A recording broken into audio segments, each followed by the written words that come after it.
પીપલાણા ગામ એની જે વીડી કહેવાતી વીડી 108 વીઘા. એટલે ક્યારેક અમે જાય ક્યારેક સ્વામી કે જતા એને સમય હતો ત્યારે આટો દેવા જાય એટલે કોઈ સંતો ભેગા હોય. પડખે ગામ પાદડી એટલે મુસલમાન, અને એ લોકો એના ગાયો ભેંસું બળદ જે હોય બધું 11 વાગે લાવે. અને આપણે હાજર હોય વાંધો નહીં, મોડા જાય તો સારીને વૈયા જાય. પછી સ્વામી એક દી ગયા અને ત્યાં બેઠા. ભેગા 2 હરિભક્તો હતા, કરશનદેવજી હોય, કુરજી ભગત, 2-3 જણા હોય. એટલે બેઠા ત્યાં પાસે કર્મ પ્રમાણે મીડિયા ઢોર આવવા. સ્વામી ઘડીક બેઠા, ઘડીક ખાવા દીધું. પછી પડકાર માર્યો કે કેના ઢોર છે કે. એટલે હા મેં મુસલમાન ત્યાં થોડો તોસડાઈમાં જવાબ દીધો. પછી સ્વામી કે ધ્યાન રાખજો, પાદડી છે ને સવારે ઉજળ થઈ જાય. એટલે કે કોણ બોલે છે? સ્વામી કે તારો બાપ બોલે છે. એટલે ખબર પડી ગઈ હતી સ્વામી છે, બીજું કોઈ નથી. બીજો કોઈ જવાબ ન દે ને. સ્વામી કે પાદડી છે ને સવારે ઉજળ થઈ જાય. કે કોણ બોલે છે? સ્વામી કે તારો બાપ બોલે છે. કાસુડો કહેવાતો મુસલમાન, હાથ ભાઈઓથી એને ફાહ ફાંકતો. દિવસનો નીકળ્યો હોય તો માણસ હમ ન મળે. સ્વામી કે તારો બાપ બોલે છે. મને ખબર પડી ગઈ, આજ માથાને ભટક્યા. પગે લાગ્યો, શું કરું છું? સ્વામી કહે ઢોરેલી હાલ ડબ્બામાં પૂરવા છે. હાથ મુકાઈને જેના ઉપર એ સ્વામી કે બહુ કરી તમે જે કર્યું. ગામમાં લઈ આવ્યા, ત્યાં ડબ્બામાં પૂર્યા. સ્વામી કીધું ગામના સરપંચને દંડ આપણે કે કરવો નથી, પણ એક એને મૂસ્યું હતું ને એ મૂસ્યું નમાવી હતી. મૂસ્યું તા નાખતો હતો ને, તા નાખતો બંધ થઈ ગયો. પછી હાવ ઢીલો થઈ ગયો. અગત્યના કોહ જેવો હાવ લબ્બર કહેવાય ને. શૂરવીરતા આનું નામ કહેવાય. હા, ઇન્દ્રિયો અંતઃકરણ અને શૂરવીરતા. ભક્ત આપણને ભક્તો બનાવી દીધા અને પોતે ભક્તો બન્યા છે. અને દાન આપ્યું મોક્ષનું. માતાને કહેજો જન્મ આપે કા ભક્ત, કા શૂરવીર અને કા દાનેશ્વરી. આ ત્રણેય ગુણ આપણા ગુરુવર્ય જોગી સ્વામી મહારાજની અંદર પ્રત્યક્ષ મૂર્તિમાન સ્વરૂપે દેખાય છે. અડખે પડખે ગામ હતા ને, આ બધા ધ્રુજવા મળી ગયા. શું થાય કે સ્વામીએ કેસરી સિંહ એની મૂછ પકડ્યો, એનો કાન પકડ્યો. જો અને સવારે પછી એ ગામના પટેલ હતા, કેસર પટેલ, બીજા બધા હતા. બધા એના રાજ હતું ને ત્યારે મેઘપુરમાંથી બાજરાનો હું તો આખો ઓઘો એ આખી એક રાહમાં બાંધી ગયો. ઘીરે ધોકાયું, 18 મણ બાજરો નીકળ્યો. અને રાડા નોખા મેઘપુરથી ઠેઠ પાદડી લઈ ગયો. જો 18 મણ બાજરો અને રાડા નોખા કેમ કર્યું છે બોલો? એટલે એ થોડોક સાત્વિક હતો. ક્યારેક ક્યારેક સ્વામીને બોલાવે, ત્યાં ફાટલામાં બેહારે, પગે લાગતો, સુમન કરે. આમ મુસલમાન છે ને એ લોકો આમ સુમન કરે અને આપણને ઓલું તોસડું લાગે એમ. એની જ્ઞાતિની અંદર છે. આપણે હાથ જોડીને હાથે લંબાવી રામ રામ કરી એ લોકો આમ સુમન કરે, ગમ્યું હોય ને. જો આપણને થોડું ઓલું લાગે. એટલે એ પોતે એવો ગામનો પટેલ કહેવાતો. સ્વામીને શરણે નમી ગયો. સ્વામી કે મારે બીજું કંઈ કરવું નથી, બસ એકવાર એને પાણી ઉતારવું હતું. પછી ઢોરને છોડી મૂક્યા, દંડ કાંઈ લીધું નહીં. પણ સ્વામી કે એકવાર તો શેરનો હવાસર બનાવો તો બીજું કાંઈ નહીં.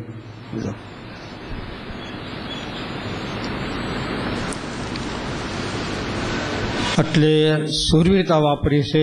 એની અંદર પણ આપણે ઇન્દ્રિયો અંતઃકરણ એની આપણે શૂરવીરતા વાપરીને એ મહાન છે. બીજી બધી વપરાવાની છે. કેજી અટે પીપલાણાની કિંમત શાનાથી છે? નરસિંહ મહેતાથી. નરસિંહ મહેતાની કિંમત શેનાથી છે ખબર પડી? ભગવાન મળે તો આપણે શરીર રાખવું નકર છોડી દેવાનું. આ નરસિંહ મહેતાની કિંમત.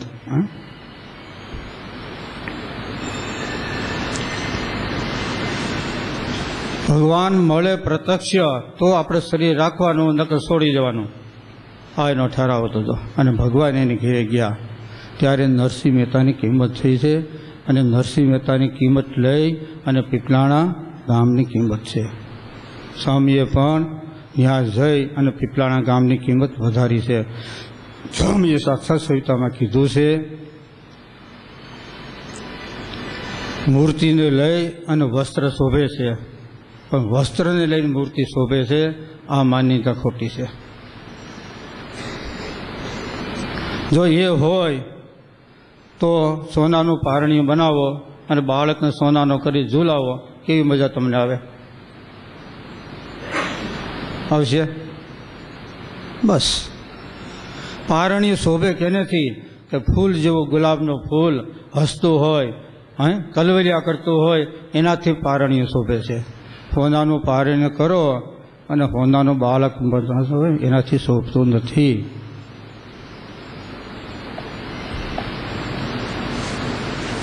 એમ મૂર્તિને લઈ અને વસ્ત્ર શોભે છે.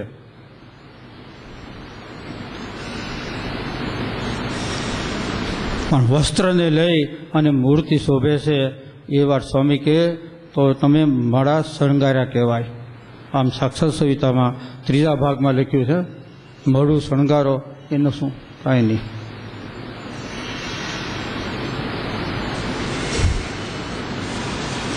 કેનાથી કેની કિંમત? ભક્તની કિંમત ક્યારે થાય? કે નિયમ ધર્મ આજ્ઞા ઉપાસના, એનાથી ભક્તની કિંમત છે.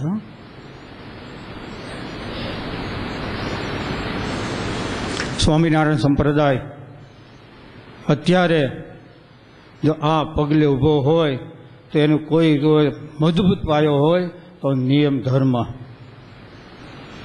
એના ઉપર આપણો સંપ્રદાય ઊભો છે. નિયમ ધર્મ ઉપર જો ગુણાતાન સ્વામી કીધું, જે દિવસ નિયમ ધર્મમાં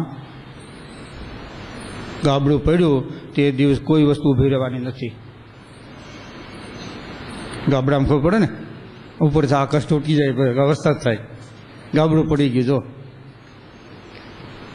જે દિવસ નિયમ ધર્મ ઉપાસનામાં જે દી ભંગ પડ્યો તે દિવસ કોઈ વાત ઊભી રહેવાની નથી. આ બધું સ્વામીની સ્મૃતિ વાક્ય છે, આશીર્વાદ વાક્ય છે.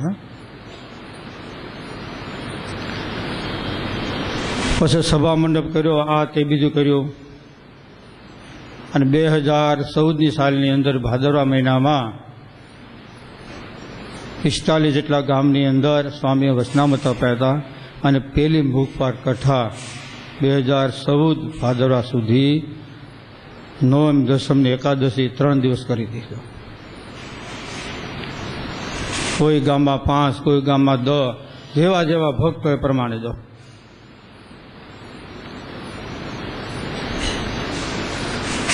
આ સાંભળી અને પીપલાણાના સ્થાનિક હરિભક્તોને ઉમંગ છેડ્યો અને સ્વામીને કે અમારે આખા ગામ વસાડે વચનામૃત પાકવું કરવું છે. તો પીપલાણા ગામની અંદર બધાએ હવની શક્તિ પ્રમાણે લીધા.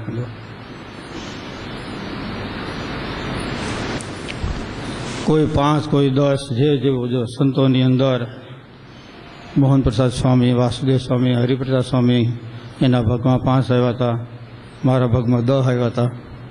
21 થી 30 મધ્યના હવની શક્તિ પ્રમાણે જો.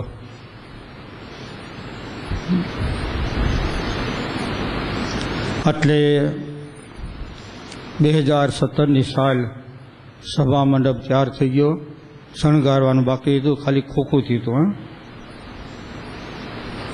ત્યારે 3 દિવસની કથા કરી હતી વચનામૃતની. પીપલાણા ગામ ખાલી એક હતું.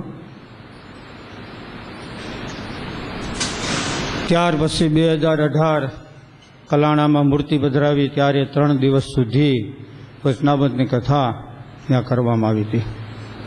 ત્યારે તો બધાય પીપલાણા હતા, બધું જે બધા હતા. જો આવી રીતે સ્વામીએ પોતાના જીવન પર્યંત લગભગ ઓછામાં ઓછી 7 કે 8 કથાઓ કરી, પંચાળાની અંદર કરી, તે પછી માણાવદરમાં, ઈવનગર, તે પછી 31મી સાલમાં પીપલાણામાં કરી. જે આપણે શર્ટી અપાણા ને, જે બોલ્યા હતા ને એ મંદિર કરવું એ ભૌતિક માર્ગ છે, પણ સત્સંગની અંદર સત્સંગ રેડવો અને સત્સંગ રૂપી બગીચાને ખીલાવો ને, આ મુખ્ય કારણ છે. બગીચો જોઈ અને બુદ્ધિશાળી માણસ વિચાર કરે કે આ બગીચો આવો હોય છે તો એને માળી કેવો હોય છે. એમ સ્વામિનારાયણ ભગવાને આવો બગીચો ખીલાવ્યો તો એને માળી તો છે ને એવો, દવા છાંટવી, પાણી પાવું, ખાતર નાખવું, માવજી તો કરવી પડે ને. સાંજે જઈને સવાર આટો મારી આવે તો એમાં કાંઈ પાકે નહીં. એની વાહે આપણું લોહી રેડવું પડે છે. એમ સોરઠનો સત્સંગ, એની અંદર સ્વામીએ પોતાનું લોહી રેડી અને આ સત્સંગને ભજવી રાખ્યો છે. જો નાવ સોરઠના સત્સંગ રૂપી ગઈ ભાંગીને બુડવા વાર નહોતી, ધર્મ જોગીએ હલેસા મારી મારી નાવને પાર કરી. આમ શાંતિલાલ થાણા પીપરવા છે ને એનું કીર્તન છે. સિંહ જોઈને હાથીના હાડ હલે, જેના હાથમાં તુલસીની માળા ફરે. 8-10 કડી બહુ સારી લખી છે.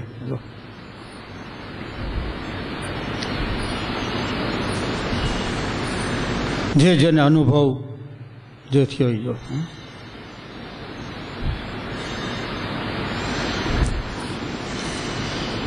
એટલે મંદિર બધું થઈ ગયું, પૂરું થઈ ગયું, પ્રતિષ્ઠા થઈ ગઈ.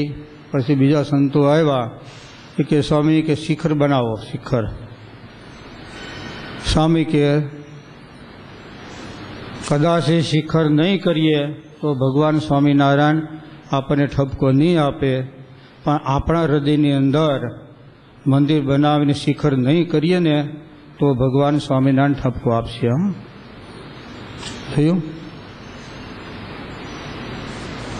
ઓલા શિખર તો ભલે પાછળથી થાય, ગમે તે કરે, પણ શ્રીજી મહારાજની આજ્ઞા, ઉપાસના, નિષ્ઠા એ રૂપી જો આપણને શિખર નહીં બનીએ ને તો આપણને ભગવાન સ્વામિનારાયણ ઠપકો આપશે.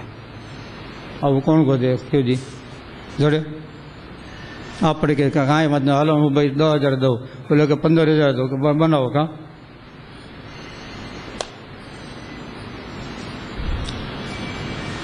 એક એક કાર્ય એની અંદર તમે જુઓ.